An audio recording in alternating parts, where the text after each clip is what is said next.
So here we are talking about gophers, gopher trapping in particular, and these are my gopher traps.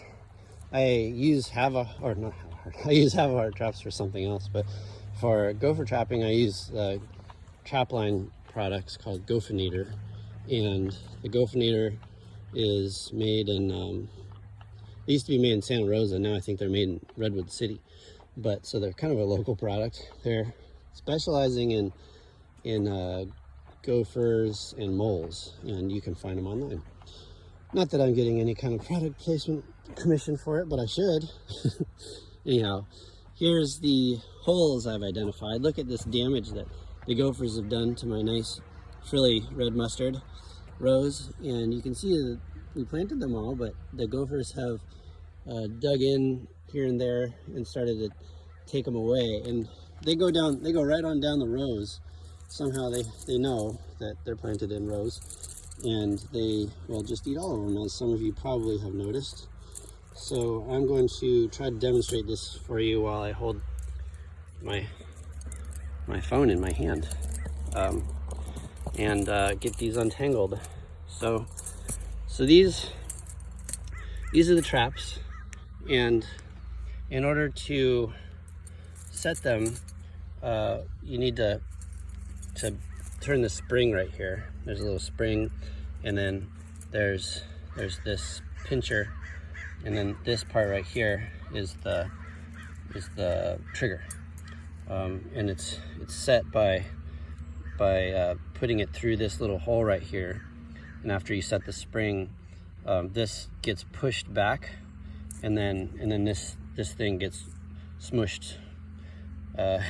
It smushes the gopher, and usually breaks the gopher's back right away, and the gopher quickly dies without too much suffering. I will say that I have had some pretty difficult moments where the gopher was not killed immediately, and that's pretty much inevitable. I've tried all the traps that you can try, that I know of anyway, and I found that this is the most humane one. So that's my take on the humane portion of it. I don't have an answer for you, but that's more of a philosophical and maybe even practical discussion we can have. So let me show you how to put this together. So you basically set the trigger over that, and then push this plate down, and then turn the spring. You have to be careful because you can really hurt yourself. I hold this over with my fingers, and then that holds the trigger down, and then I set the spring, and with my other hand I grab it, and then I slowly pull back on this trigger here.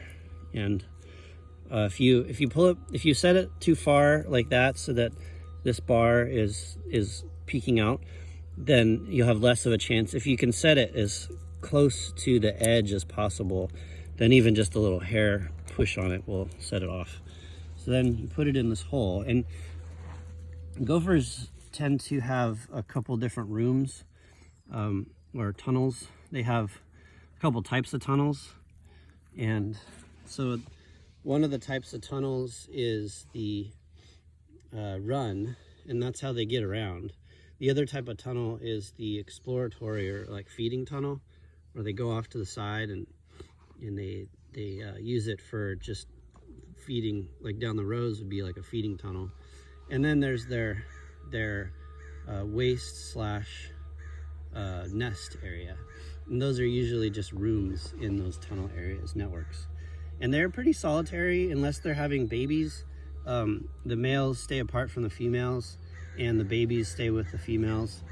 The males are generally easier to catch than the females. I don't know why, but and then the time of the year that's easiest to catch them is usually in the spring and the fall. They're active mostly in the spring and the fall too, I found. Or actually in the spring, and then the early fall and late summer. So they have babies in the spring and then again in the fall. and that's probably why they're active. They're trying to eat. Anyhow, so I don't have a stake right now, but I probably could find one around here. I just shove an irrigation stake into here because once the gopher gets into there, the gopher is attractive to lots of wildlife. I found these traps hanging on my fences and stuff because the vultures come and or I don't know, all kinds of animals come probably, and they try to eat them. So here's the other side, and this is probably just a feed run, and somewhere in here, in between here and there where I set the other trap, there's another run that goes out maybe to this area where they probably have a nest or something like in there where a lot of damage has been done. See, my Napa cabbage row is pretty much almost decimated, like in the literal sense, where they've decreased it by a factor of 10. Unfortunately. But on the other side, you can see they haven't touched that Napa cabbage, so they're kind of progressing outward from the center. I caught 4 of them in one day the other day here, so there's a lot. And they have their own separate tunnels as well, so you'll find that some people will tell you they will branch out over 100 feet or something like that in a radius, and I don't buy it. I've never seen that before. I've seen that they can branch out for maybe 20 to 25 feet at the most, with those being the males.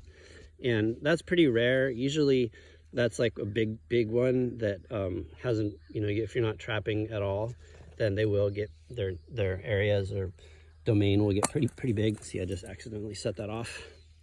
And but if you're actively trapping them, then they'll only range out about 10 feet in diameter for their territory, and so you can have a lot of them in a pretty small area actually. So I have to be more careful with this when I'm putting it in. But the deeper you set it, generally the more likely you'll have of a chance you'll have for catching the gopher. Sometimes what happens is the gopher knows that you're there, and the gopher will shove soil in without getting in the trap, which definitely happens a lot. So the trick really with this type of trap is to find the path actually that they're using all the time, and then to set one down each side of the path, so like going both directions, and then you definitely have more of a chance of getting that gopher.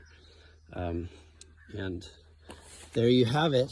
I might show you what happens when we catch them, but I probably won't because it's a little gruesome.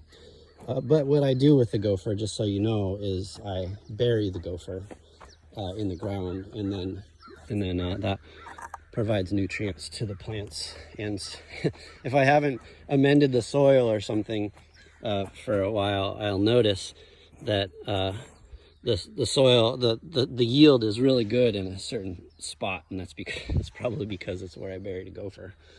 Anyhow, that's about it for gopher trapping for now, and let me know if you have any questions. Bye.